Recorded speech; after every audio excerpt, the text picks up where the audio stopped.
ఈ సభకు హాజరైనటువంటి కామ్రేడ్స్ అందరికీ మన గ్రామ పార్టీ తరఫున అభినందనలు చెప్తున్నాము. ముఖ్యంగా మనం గుర్తుంచుకోవాల్సింది ఏంటంటే, మన వాళ్ళందరూ అనుకున్నది ఏంటంటే కాంగ్రెస్ గుండాలు చేశారంటున్నారు. అసలు కాంగ్రెస్ సంబంధం ఉందా?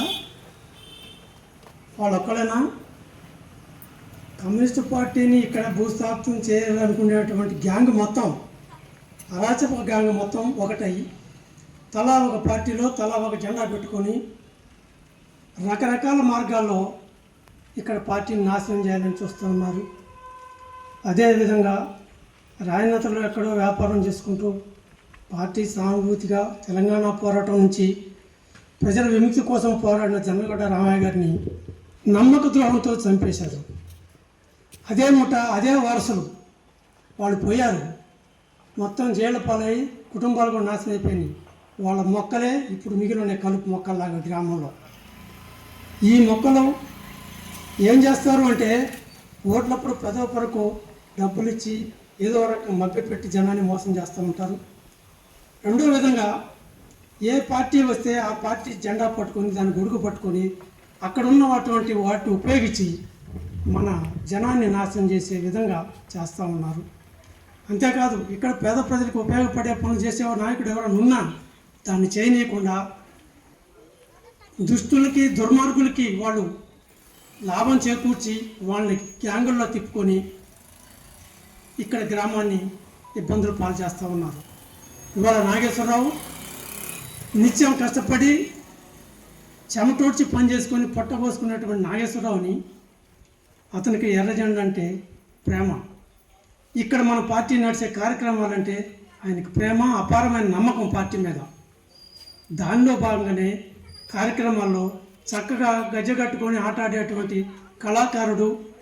ఏ పనులున్నా ఎన్నున్నా సరే పార్టీ పిలిపించిందంటే బయలుదేరి వచ్చేటువంటి పరిస్థితిలో ఉన్న నాగేశ్వరరావుని హతమార్చాలని ఆ రోజు జరిగిన దేవీ పూజ అనే దానికి దుర్మార్గ పూజలు మొదలుపెట్టి దుర్మార్గపు ఆలోచన చేసి ఊరు నిండా డీజేలు పెట్టి ఒకింటికి సంబంధం లేకుండా ఇక్కడ ఏం చేసేది అక్కడ తెలవకుండా, అక్కడ ఏం చేసేది ఇక్కడ తెలవకుండా ప్లాన్ చేసి అసలు అతన్ని చంపినప్పుడు ఎన్ని రకాలుగా హింసించారో అర్థమవుతుంది ఆ గాయాలను బట్టి. దానికి ఎవరు తెలుగుదేశం పార్టీ నుంచి ఉన్న ప్రతినిధి ఆయన ప్రెసిడెంట్ చేశాడు. తర్వాత మిగతా పార్టీ నుంచి కూడా ఉన్నారు. ఇది కాంగ్రెస్ పార్టీ మూసుకులో పెట్టుకొని వీళ్ళు చేస్తూ ఉన్నారు. ఇప్పుడే కాదు, ఇంతకుముందు వీళ్ళ చరిత్ర అంతా కూడా ఈ దుర్మార్గపు చర్యలు చేయటం మనందరికీ తెలుసు. ఇవాళ ఉన్న జనానికి, ఇవాళ ఉన్న కేడర్కి తెలవకపోవచ్చు, కానీ 50-60 ఏళ్ళ కిందటువంటి వాళ్ళు అడిగితే వీళ్ళ చరిత్ర ఏందో చెప్తారు, ఈ ఊరు చరిత్ర ఏందో చెప్తారు. తెలంగాణ పోరాటంలో మన జనాన్ని హింసించినటువంటి చరిత్ర కూడా వీళ్ళకుంది. అదే వారసత్వంగా తెలుగుదేశం పార్టీలో ఉండి ఆనాడు కూడా ఇదే రకంగా మనని హింసించారు. అందుకోసం ఇటువంటి దుర్మార్గుల్ని కనిపెట్టి ఉంటూ ఇదే రోజుకి ఇది 2వ వర్ధంతి అయిపోతుంది. 3వ వర్ధంతి వచ్చే లోపే ఈ దుర్మార్గుల్ని చట్టరీత్యా శిక్షించి వాళ్ళని పంపిస్తామనే ప్రయత్నం చేస్తున్నాం. మనకు కావాల్సింది అహింస కాదు, అరాచకం కాదు. మనకు కావాల్సింది అభివృద్ధి, శాంతి.